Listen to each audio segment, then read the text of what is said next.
Welcome to Denver Broncos training camp recap.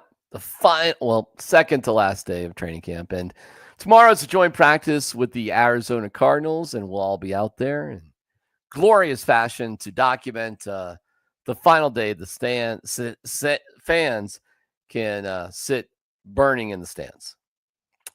Easy for me to say. Thank you to Ramos Law. They are, as you can see down below, if you're injured in an accident, well, they can help at ramoslaw.com.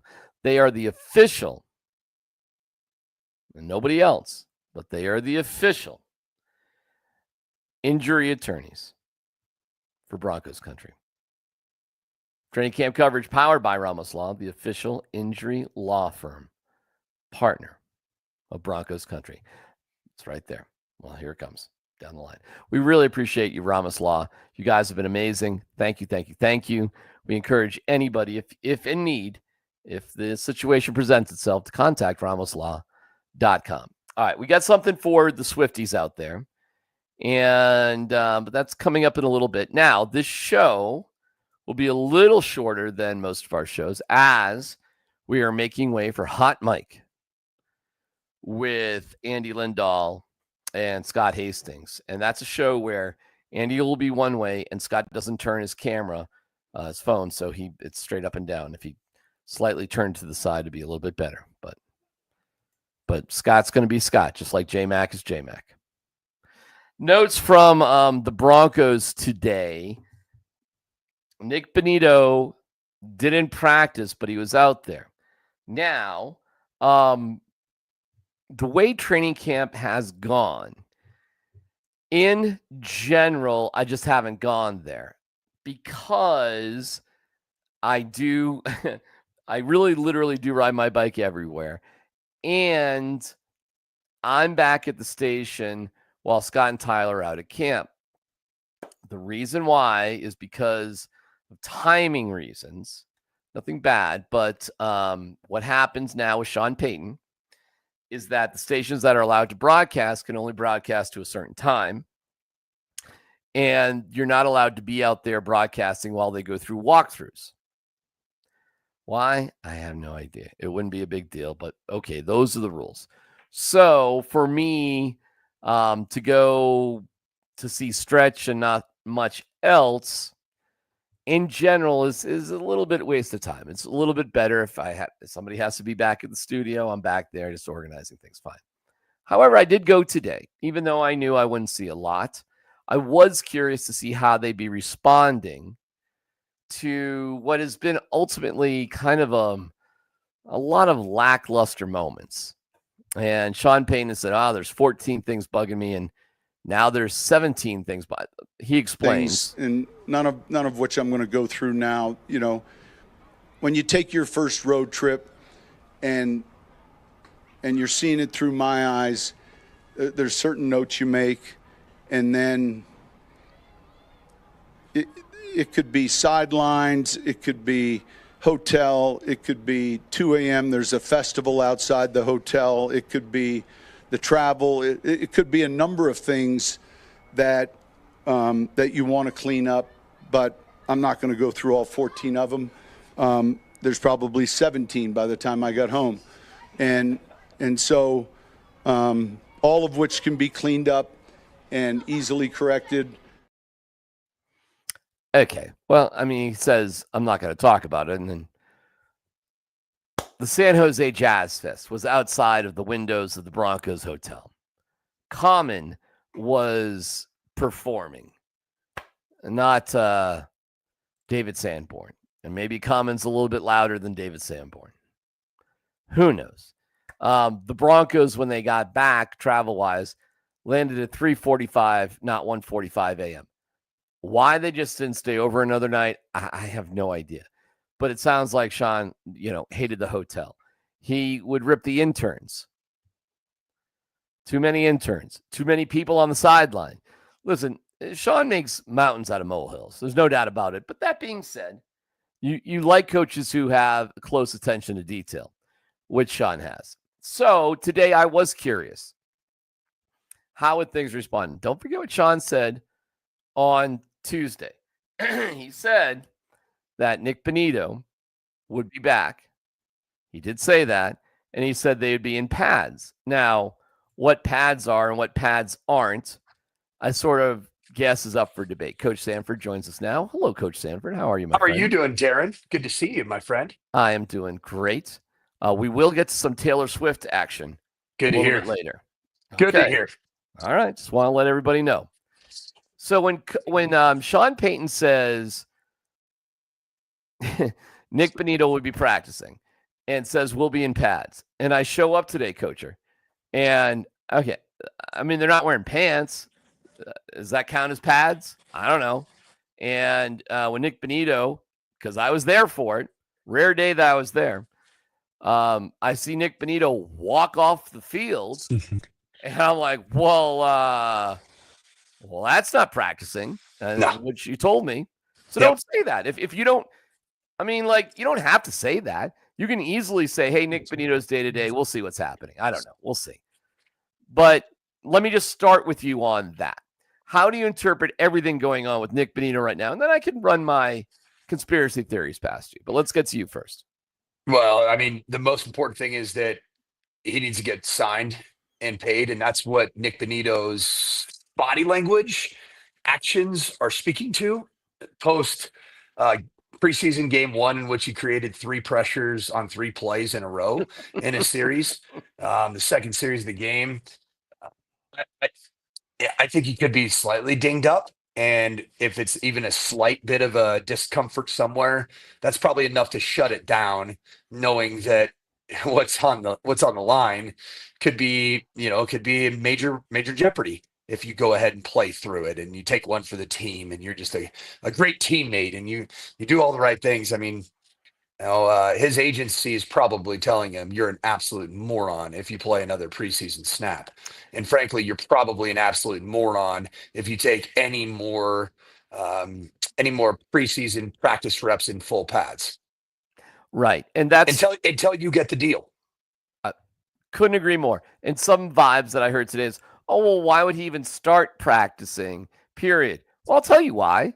Because he might not have known how he fits in the world until he makes 3 sacks on 3 plays. No question. You know, like, okay, I don't know how things are going. They're talking to Cortland. They're talking to Zach Allen.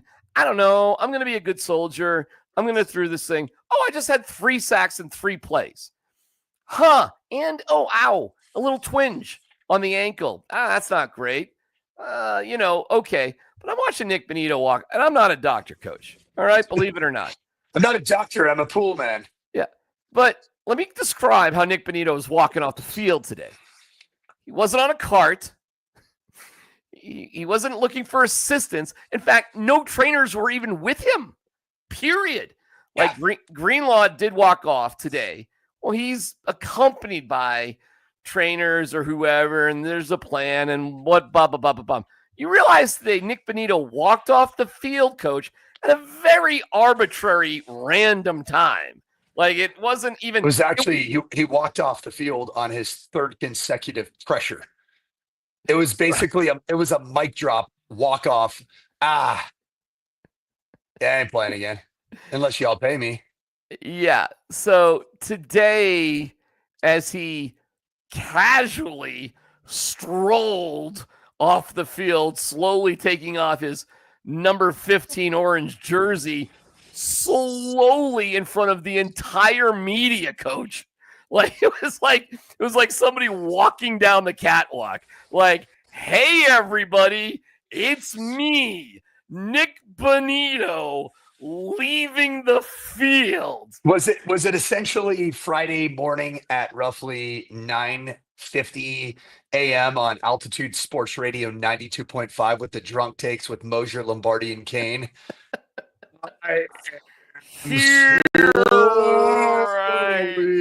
Taking my shirt off. Yeah, Coach. It was like a parade, a one person, I'm okay. Look at me. I'm going in the building. And it was in the middle of things. It wasn't at a horn. And it wasn't like we're doing special teams now. No. So whatever everybody thinks. But to me, we officially, in my opinion, have a hold-in, not an injury. So is this the official end of no drama camp?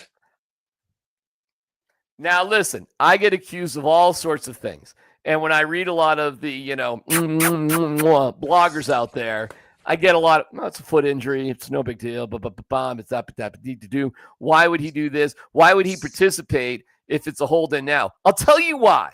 Because he needed to see where his place in the world was, and it's in a place of domination.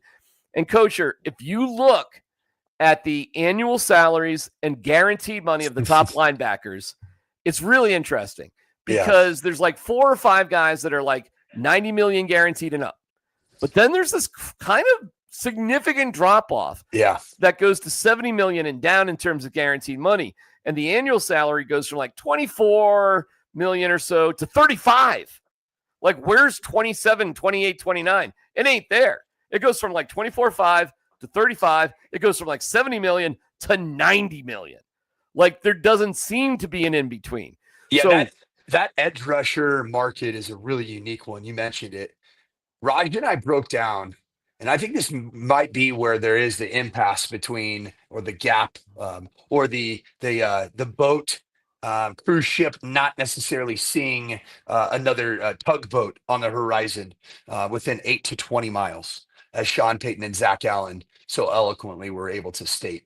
But I think the problem right here might be in the fact that those top 4 guys, okay, TJ Watt, we're talking about the outside linebacker edge group, very different group than like the Dre Greenlaw inside linebacker group. yes. That position group doesn't command this type of dollar, not even close. But the edge rusher players, TJ Watt, Max Crosby, and even as Jerry Jones, God rest his soul, that he just beat cancer. But Jerry Jones even would say that Michael Parson, those players, okay, the ones that I just mentioned, I think Bosa is also in that category. Is that the 4? Yes, so those 4 guys, when you look at their last 3 or 4 seasons, I was shocked at how high their total percentage of snaps that they took. It was like, I thought it'd be like 70, 75%. Bonitto's in the 60s. He's in the 60s. He hasn't been a guy that's been above 70% in terms of total snap count. So what does that tell you? Run game, man. Okay. Who we got here? Dude, this is it. It's all on the table. Who is he? Is he one of them or one of those? So which is he? Bosa, TJ Watt doesn't come off the field. That guy's been upwards of 90% of snaps, of defensive snaps. Fine. He's not TJ Watt. He's not Max Crosby. Who is he? Max Crosby's 89%. Micah Parsons is like 85%. Joey Bosa, when healthy, is like 87%. Those guys are dominant against the run too. TJ Watt and Max Crosby make things happen against the run game. All right. And I don't know that as much as I think my favorite player, because I look at football through the eyes of a very terrified offensive play caller, that if there's one game wrecker as a pass rusher, I have to have a plan for him no matter where he's at all times. And it makes your game planning that much harder. But the difference between right now, Nick Bonitto, and those aforementioned world beaters that are paid in that $90+ million territory of guaranteed money is the fact that he is not a real 3-down edge rusher. He's a pass rush specialist, 2nd and long, 3rd down, 2-minute. You've got a big lead, and he'll pin his ears back and go. But man, Jonathan Cooper and Jonah Ellis, those guys are better against the run. They're stouter against the run. Wow. All right, brother. So it's either he's 24.70 or he's 35.90. My man. And that's a big gap between those two. So what do you think his agent's telling him? What do you think he thinks he is? I think he thinks he's in that 35.90. And here's the crazy thing is that if you give Nick Bonitto another full year and say he's in 75% of the snaps. Okay. And his team is as advertised. The secondary is even better. He's going to have 15+ sacks this year, DMac. Okay. He's going to have 15+. He's going to have all 15 of those sacks with a frown on his face, my friend. So you got to figure that out, my man. I mean, you can do it. This is the DMac. Is this the ultimate chicken bird? What came first, the chicken or the egg, right? Dude, Hey, bro, it is. What can I tell you? And What should the Broncos do? I think, like quarterbacks, these guys are hard to find. I think getting this guy at 64 is a miracle. I think he's a 35-90 guy. Yeah, I do too. That's what my gut tells me. They're hard to find. And Yep. the fact that you have somebody as effective as Jonathan Cooper, Jonah Ellis, hopefully, up and comer, that'd be great. Who's their fourth outside guy? Is it Daniil Hunter?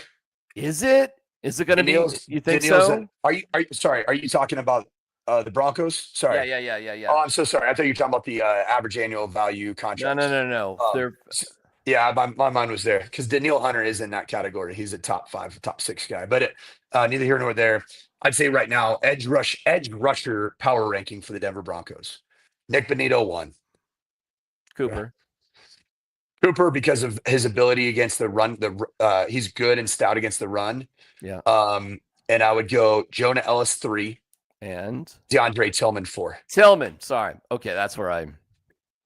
That's where I kind of see him when I know, like I can get to the 4th, 5th, and 6th edge rushers. That's when I have my little stupid internet show badge, and I wear it proudly. When I can go to the 6th edge rusher for the Denver. You know what's wild, DMac? What's that?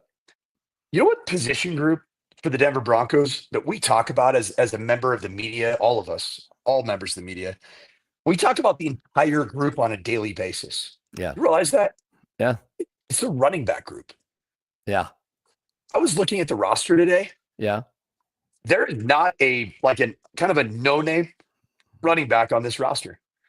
Every single one of them has played in games for the Denver Broncos or has been a part of a storyline that the Broncos are excited about. You realize that the actual bottom of the running back depth chart, like on the training camp roster, you know who that is right now? Who was carrying the football? Blake Watson.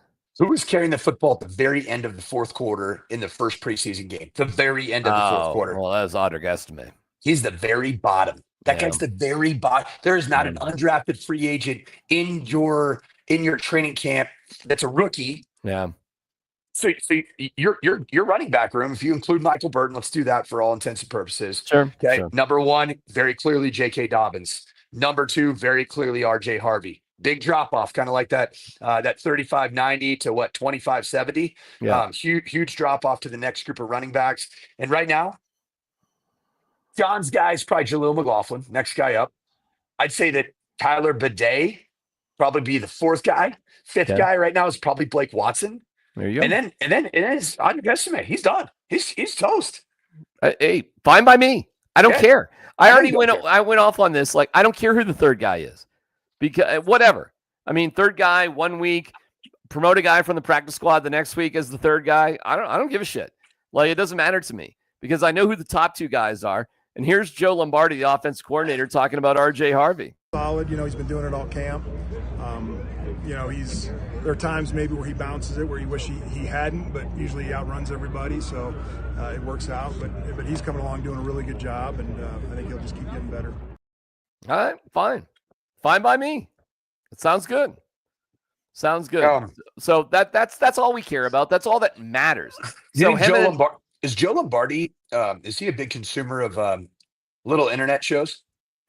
I don't know if he likes little internet shows. I mean, well, that's been the narrative is that R.J. Harvey bounced everything too much. He's too much of a bouncer. Joe Lombardi was very deflective of everything today. Joe Lombardi seemed very bothered by it. Your own little internet shows are driving me crazy. Listen, here he is about Bo Nix, which is pretty funny because he feels almost like bothered that you're asking about Bo Nix. Fine, good. I think Cortland comes down with that one pass 9 times out of 10. We just missed a little bit on a ball to the flat there that would have been a big play, but I thought overall it was good. Yeah, fine. Okay. Good. Cool. Whatever. Awesome. Great. Fine. Cortland usually catches that ball. Whatever. Darren, have we heard from Sean Payton or from Joe Lombardi Have we heard anything but effusive praise for Bo Nix in every situation? Well, that was about as like mediocre as I've heard. Like, how was he? Fine, good, whatever. No, I mean, no, it's been good. Hey, listen, to Bo's credit, that we had a good practice, but I wasn't necessarily too excited with it today. But that's just, probably. What about it? What's on your list? Good for Bo, man. I caught you eating there, bro. Caught you. And I'm trying to stuff it in the pie hole. Coaching some ball today, man. No, I gotcha. Burn some calories, man. I just got home. I got home at 8:33. Hey, dude, remember last night when I was like making fun of Darren Rizzi? And I was I'm Darren Rizzi. Dude, you got to understand, I was joking about that. I was when I was doing this voice, that was a joke. I've not talked yet to Darren Rizzi. Let me play you some Darren Rizzi defending the awful punter. Now, this is a funny storyline, too. The degrees that they're like defending Crawshaw. But think about how I impersonated him. And here we go with Darren Rizzi. Punting and kicking, a lot of it just comes down to technique. Come on, bro. That's funny, right? Gosh. I'm making fun of him, and he literally sounds exactly like I was Punting and kicking, a lot of it just comes down to technique. And a lot of that just comes, you got to remember, there's a lot of nuances to the punting game, where these Australian punters, which I've had a few of, they have had different styles of punts. Punting in college is a completely different game. And so just getting that consistency down. A lot of you guys play golf. It's like getting in the tee box there, or getting on the driving range, and you hit 5 great ones, and all of a sudden you put one in the water. And so just things with punting, your drops. A lot of it just comes down to technique. The best thing about Jeremy, one of the best things I should say, is that he's a self-corrector. Kind of knows exactly what went wrong, when it went wrong. Again, I'm not going to put a whole lot of stock into Saturday night because we had 2 short fields, and the numbers can be skewed there. I really like. He's just going on defending him. Here's the problem: we're not PGA golfers, there, Coach. I get it. I get the metaphor. I get what you're trying to say. But Bryson DeChambeau doesn't put 1 out of every 4 in the drink. No. He hits like 90 out of 90, 300 yards down the middle, 300, 350.